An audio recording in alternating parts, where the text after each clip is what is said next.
Okay, welcome to video number 3. This is going to be on isomerism. Kind of a cool word, really, isomerism. Isomerism. Okay, so anyways, you want to write the definitions for the following words. So empirical formula, molecular formula, structural and constitutional formula, and isomer. Then you want to use ethanoic acid as an example for each. Now remembering that ethanoic acid has 2 carbons and 4 hydrogens and 2 oxygens. Okay, so you might want to pause the video now and have a go at doing that before going on so you can have a go at doing it yourself.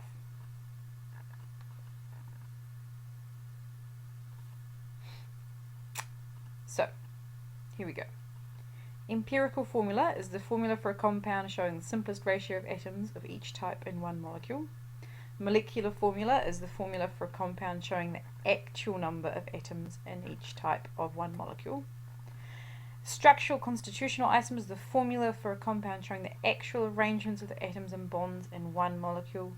And an isomer, when 2 or more compounds have the same molecular formula but different structural formula. So, to use ethanoic acid as an example here, let's just scoop that out the way, put that over there. Get out the way too. So, empirical formula would be the ratio. I'm going to start with the molecular formula because that's the one that I can do fairly easy. So we would have C2 for F, H, what did I say before? 1, 2, 3, 4, O2. Okay? Ethanoic acid. So that would be CH3COOH could be an example of a structural or constitutional isomer, or you could draw CH3C double bond OOH. That would be also be an example of a structural or constitutional isomer. Okay, but the empirical formula, this is not the simplest ratio, is it? So this would be C1H2O. Cool. So you probably find that all basic, easy, normal carboxylic acids will have that same empirical formula. So when you have to go to the molecular formula, that's when it will change. So an isomer of this, interesting. What else could have the formula C2H4O2? Well, I just happen to know that if I had CH3 here and then an oxygen and then say a C with a double bond O here with 1 hydrogen, this is still 2 carbons, 1, 2, 3, 4 hydrogens and 2 oxygens. So this is methanoate,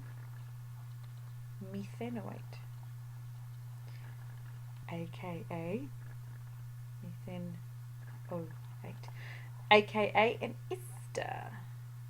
So esters can be isomers of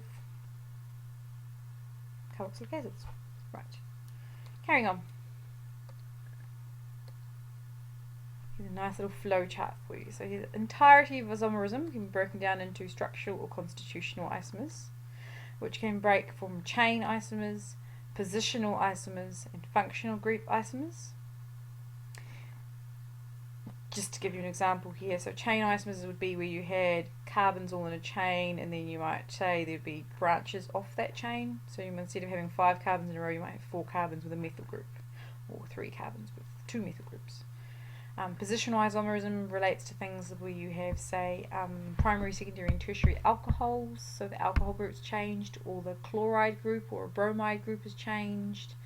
The functional group isomerism is actually one we just did, where you could have, say, an ester and a carboxylic acid, and they are both the same formula but different functional groups.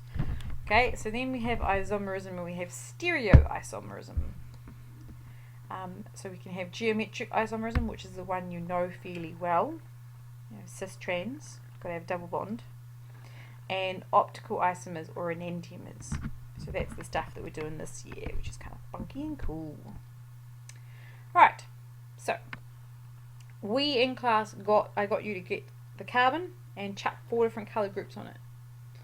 Okay, so that was, to me, well, that was representing an asymmetric or chiral carbon is present. So that chiral carbon is a carbon with 4 different groups attached to it.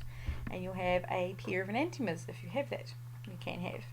So they are mirror images of each other, and to draw them you must use 3-dimensional drawing. So here is my example for you for a 3-dimensional drawing using this. So here we go.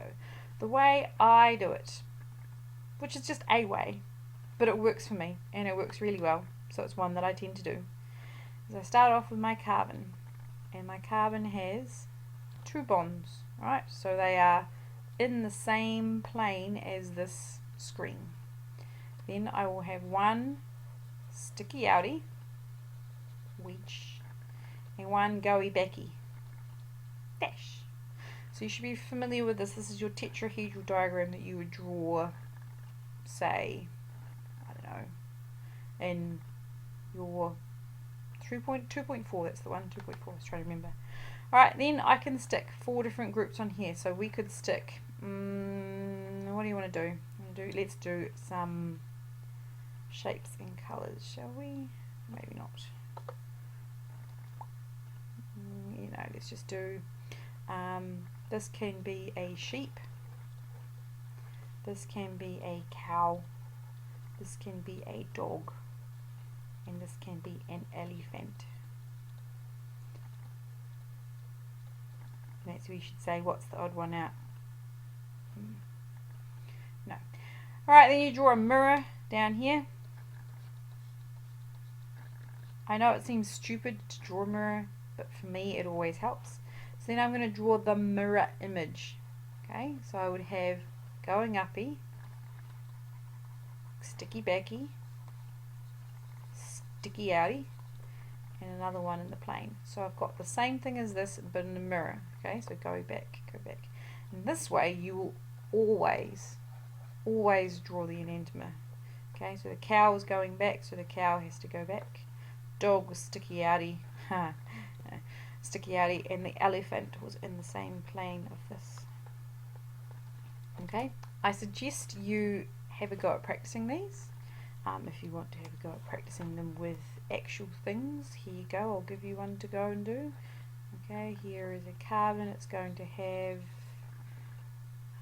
an OH group, it's going to have a CH3 group, it's a 3. It's going to have a Cl, and it's going to have a hydrogen. There you go, have a go at drawing that one. If you want, I can check in class. Alright, so here's our example, done that. So enantiomers don't have identical physical properties.